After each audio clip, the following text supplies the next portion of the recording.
ಬಿಸಿ road KSRTC bus ನಿಲ್ದಾಣದಲ್ಲಿ ನಡೆದ ಲಾವಣ್ಯ ಹತ್ಯೆ ಪ್ರಕರಣಕ್ಕೆ ಸಂಬಂಧಿಸಿದಂತೆ ಬಂಧಿತನಾಗಿರುವ ಆರೋಪಿ ಚೇತನ್ನನ್ನ ತನಿಖೆಯ ಪ್ರಕ್ರಿಯೆ ಪೂರ್ಣಗೊಳಿಸಿದ ಬಳಿಕ ಬಂಟ್ವಾಳ ನ್ಯಾಯಾಲಯಕ್ಕೆ ಹಾಜರುಪಡಿಸಲಾಗಿದ್ದು ನ್ಯಾಯಾಲಯವು ಆತನಿಗೆ ನ್ಯಾಯಾಂಗ ಬಂಧನ ವಿಧಿಸಿದೆ. ಘಟನೆ ನಡೆದ ಬಳಿಕ ಆರೋಪಿ ಪರಾರಿಯಾಗಿದ್ದ.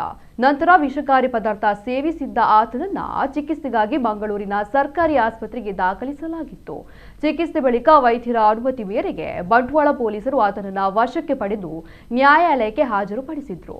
ಪ್ರಕರಣದ ಹೆಚ್ಚಿನ ತನಿಖೆಗಾಗಿ ನ್ಯಾಯಾಲಯದಿಂದ ಆತನನ್ನ ಪೊಲೀಸ್ ಕಸ್ಟಡಿಗೆ ಪಡೆದಿದ್ದ ತನಿಖಾಧಿಕಾರಿಗಳು ಆರೋಪಿಯನ್ನ ಘಟನಾ ಸ್ಥಳಕ್ಕೆ ಕರೆದೊಯ್ದು ಸ್ಥಳ ಮಹಜರು ಸೇರಿದಂತೆ ಅಗತ್ಯ ತನಿಖಾ ಕ್ರಮಗಳನ್ನು ನಡೆಸಿದ್ದರು.